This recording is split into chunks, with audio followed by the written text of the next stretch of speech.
supuesto coautor por los delitos de secuestro extorsivo agravado, concierto para delinquir agravado y homicidio agravado del que fuera víctima el profesor Jorge Adolfo Freiter Romero, en hechos ocurridos el 28 y 29 de agosto del 2021.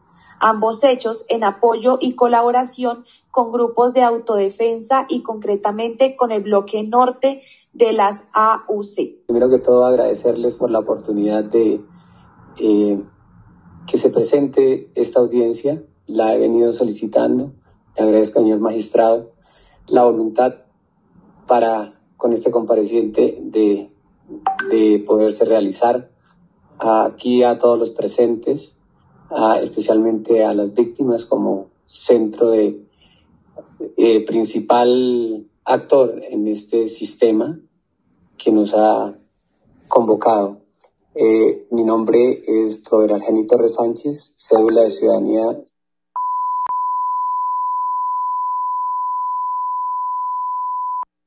En este momento me encuentro recluido en el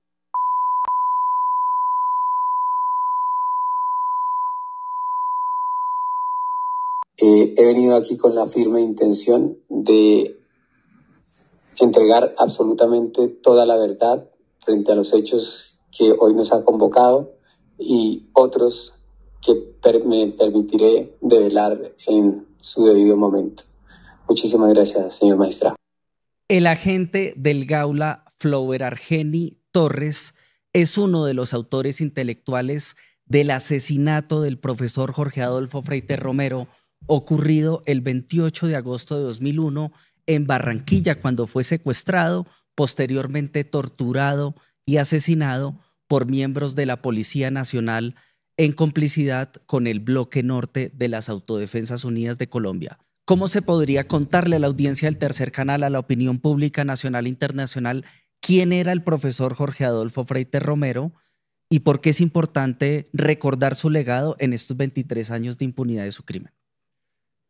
Yo creo que el profesor Jorge Adolfo Freiter Romero, pues creo que en su título general era un docente de la Universidad del Atlántico como cualquier otro en el Departamento de Ciencias Sociales, pero lo caracterizó siempre un pensamiento crítico y un accionar crítico. Entonces era una persona comprometida con la defensa de los derechos humanos, era una persona comprometida con el pensamiento crítico, con lo que hace que la universidad sea universidad, con lo que hace que ese espacio genere sociedad. Y ese era como el panorama general de quién era el profesor Jorge Adolfo Freiter, pero creo que también él representaba un momento en el cual Colombia estaba criticando el modelo de país que se venía desarrollando, un modelo de país asociado a las instituciones con el paramilitarismo, una mezcla bastante gris donde no se sabía si el rector de la Universidad del Atlántico tenía nexos con grupos paramilitares, con la policía, cómo todo este entramado político-económico se mezclaba con las estructuras de nuestra sociedad. Entonces creo que el profesor representó y representa aún en día, al día de hoy, esa lucha por desenmascarar todas estas acciones violentas dentro de una sociedad pacífica, dentro de un espacio como la universidad. Y lo que le sucedió al profesor, pues lamentablemente es lo que le ha sucedido a muchas personas del pensamiento crítico, a quienes se han dedicado a cuestionar y a pensar un mejor país. Porque el país, por ejemplo, comienza a hablar de Jorge Freiter, porque tengamos en cuenta que tú mismo lo has mencionado y lo veremos hoy también en las audiencias de la JEP, esto era una práctica común. O sea, Jorge Freiter fue solo uno de miles de casos porque el país comienza a hablar de Jorge Freiter. Claro, comenzando, yo creo que cambiaría una formulación de lo que dices que ha sido, y es que el tema es que aún el día de hoy es. Muchos docentes rurales, muchos docentes universitarios, desde el asesinato del profesor Jorge Freiter, continúan siendo perseguidos. Sí, claro. Entonces, es un tema que seguimos hablando porque gracias a la valentía de sus hijos, en especial de su hijo homónimo Jorge Freiter, él decidió llevar este caso a que no quedara en la impunidad. Sin embargo, lamentablemente, este es como el hecho particular. Muchos de estos casos quedan en la impunidad y yo creo que por eso es que seguimos hablando del caso del profesor Jorge Freiter, porque es uno de los pocos que no ha logrado quedar en impunidad. Y porque eran familias que no tenían como las herramientas para accionar, para que los casos no quedaran en la impunidad. Y seguramente los que asesinaron a el profesor Jorge Freiter no imaginaron que esto iba a volverse de la magnitud en que se ha convertido. Totalmente. Y además, bueno, este es un pequeño spoiler del documental, pero también es una invitación para que vayan a verlo, que está en este momento en el cine, en el Festival Internacional de los Derechos Humanos en varias ciudades de Bogotá, de Colombia, perdón, hoy en Bogotá a las 8 de la noche, fue en Barranquilla el sábado. Pero como spoiler de esto es que por lo menos las mismas personas encargadas de hacer la investigación del caso Freiter, cuando van a la casa a hablar con su familia, que denuncian la desaparición, tortura y asesinato, son los mismos agentes que perpetraron el crimen. Okay. Entonces, cuando tú ves que además de las familias, sino que por el otro lado como responsabilidad estatal, aquellas personas que configuran el crimen son las mismas encargadas de hacer la investigación, pues obviamente se configura un entramado de impunidad impresionante. Exacto, desde el inicio hubo un plan de la misma Policía Nacional para desviar la investigación del asesinato de Jorge Freiter, como lo hizo el DAS con el asesinato de Jaime Garzón, que es otro de los crímenes que ocurren en Colombia, producidos por el paramilitarismo estatal para eliminar el pensamiento crítico.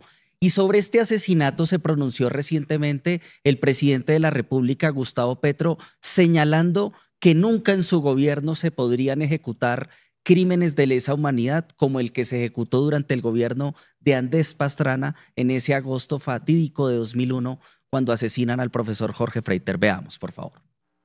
Así desaparecieron y asesinaron al profesor Jorge Freiter Romero en Barranquilla. Esto en el gobierno del cambio no pasa.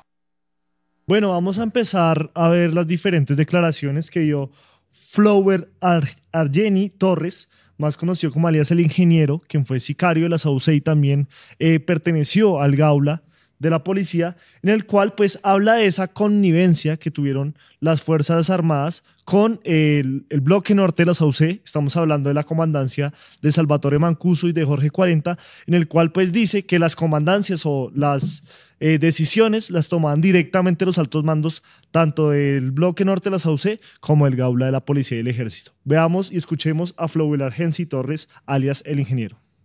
De tal manera que desde las comandancias de esos frentes nos pusieron a disposición personal para que nosotros como que les hiciéramos seguimientos, pero a su vez los apoyáramos. ¿Cómo los apoyábamos? Los transportábamos, venían a hacer alguna diligencia, le hacíamos inicialmente. Ya eso después se terminó en favores criminales, en los cuales les apoyábamos en sus ejecuciones, en sus programas que venían a adelantar ellos para copar la zona, para establecerse como frente. Entonces ahí empezó esa connivencia de autodefensas con miembros del Gaula de Policía Nacional, específicamente, señor magistrado.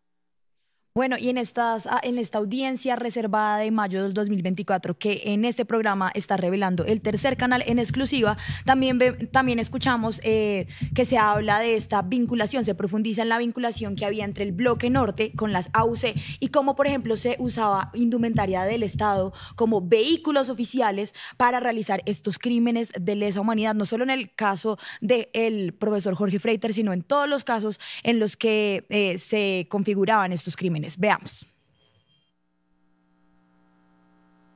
Señor magistrado, básicamente se trataba de no dejar rastros sobre una presencia oficial ante una eventual, como se dice, caída.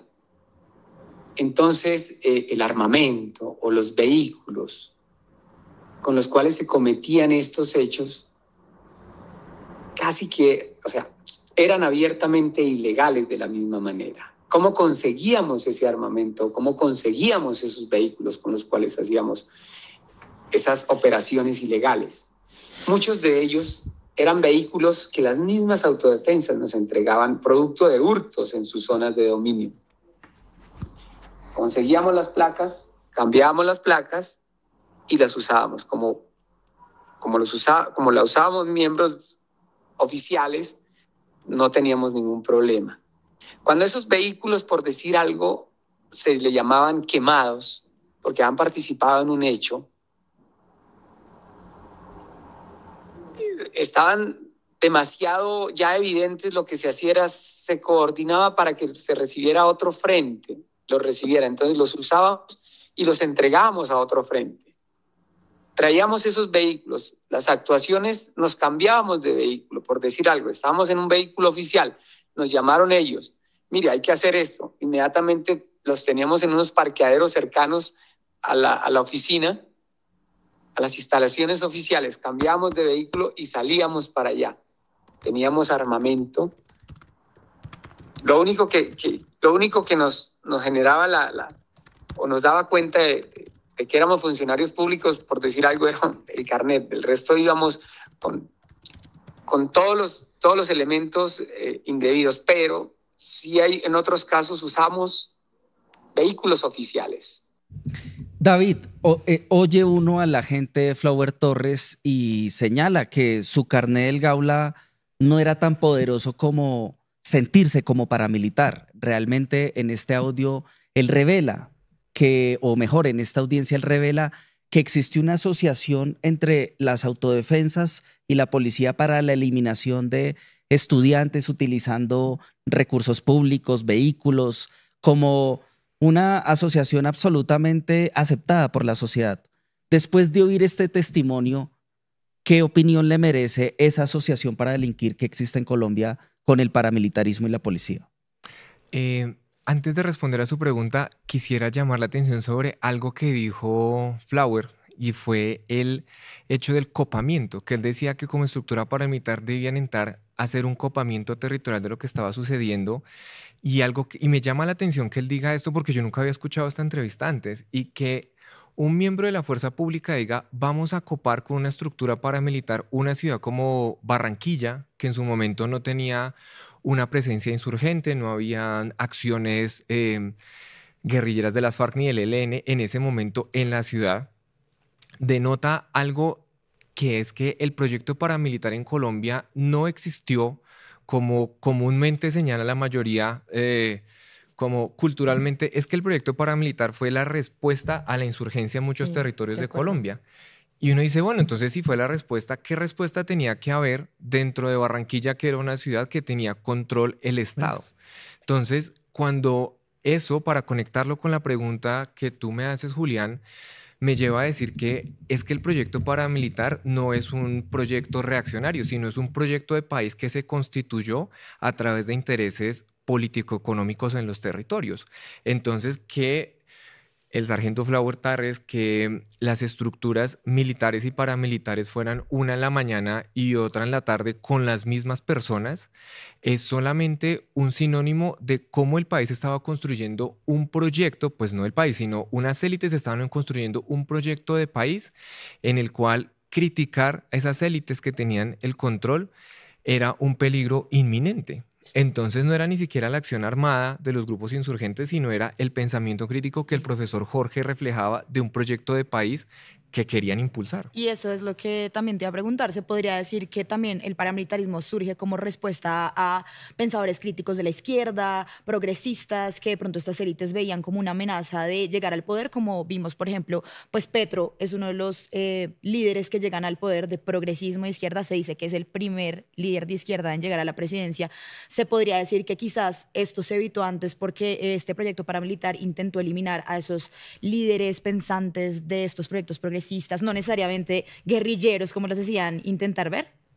Por supuesto, y es que esto, si quieren, vayan a ver la película de Cóndores no entierran todos los días, y Frank Ramírez lo ejemplificó desde el 67 cuando sale la película, que el proyecto paramilitar en Colombia, que se llamó AUC, Autodefensas Gaetanistas de Colombia, el nombre que ustedes le quieran poner, el proyecto paramilitar no está ligado a una respuesta insurgente. El proyecto paramilitar antecede cualquier grupo insurgente en Colombia. Claro, inclusive en los años 40 y 50 habían grupos paramilitares a la orden del Partido Conservador.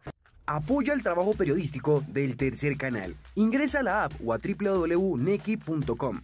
En la app ve al signo pesos y elige la opción enviar plata o a la opción recargar. Recuerda que en la página web escoges la opción recargar. Ingresa a la aplicación o a la página web de DaviPlata. Dale clic a la opción pasar plata. Elige la opción a otro DaviPlata, llena los datos y digita el número de cuenta 304-271-5010. Continúa los pasos y confirma tu aporte y listo. Juntos visibilizamos la otra Colombia. Si te gusta nuestro contenido Y no quieres perderte nada de la agenda alternativa, suscríbete a nuestro canal y activa la campana de notificaciones. recuerda darle like a este video y por supuesto compartirlo con tus familiares, amigos y conocidos. Así juntos visibilizamos La Colombia profunda. Recuerda, somos el tercer canal, la voz de los que no tienen voz.